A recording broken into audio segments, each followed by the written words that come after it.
Human sa kapin usa ka buwan, maayo na ang dagan sa operasyon sa bagong V-Hire terminal nga nahimutang sa May Cebu South Bus Terminal. Kini ang gipahibaw sa manager sa terminal nga si Carmen Quijano, dihang nahinabi sa May TV Cebu kaganiha.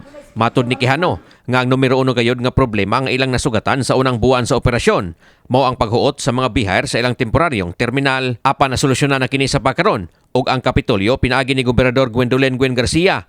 Mitanyag na usab og laing luna aron makaparking ang waiting nga mga V-Hire nga dili na makaparking sa terminal gumikan sa kagamay sa lugar. Gibutyag ni Quijano nga plano karon sa Kapitolyo nga adto sa karaang Larsian sa may Dan B. Rodriguez ipahimutang ang mga V-Hire nga di makapark dayon sa terminal. Kini aron dili na sila mangita og asa mo park o baka magtuyok-tuyok samtang dili pa sila makaparking sa terminal. Nasayran nga dunay maabot sa 240 ka mga V-Hire unit ang nagbiyahe sa Bagatang Sugbo. Apan maabot lang sa 40 niini ang makaparking sa terminal aron maghuwat og pasahero. Ang uban mangita og laing kaparkingan sa gawa sa terminal ug ang uban maghuwat sa ilang turno nga musod kung aduna nay makalarga paingon sa ilang destinasyon. Gitagaan sila ni Governor of Space lugar kay mamay gihangyo sa kanang presidente sa V-Hire nga nangita sila lugar kuno para parkingan lang. No, silang V-Hire haron to nga ang tanan nga muadto sa CSDT ug mubuwa na sila, bakante na ang parking area, that's the time silang controller na mutawag.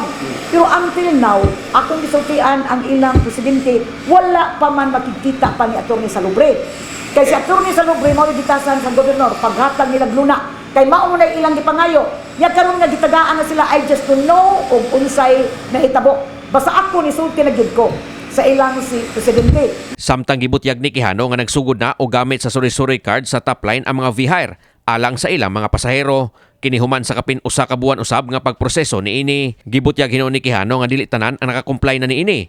Sanglit sa maabot 240 ka mga unit. Ana alang sa dili umino 60 ang nagamit sa suri-suri card sa pagkakaron. Gipasabot ni Quijano nga isip kabahin sa paggamit sa terminal. Hayan kinahanglan gayud nga mogamit na og suri-suri card ang mga V-Hire.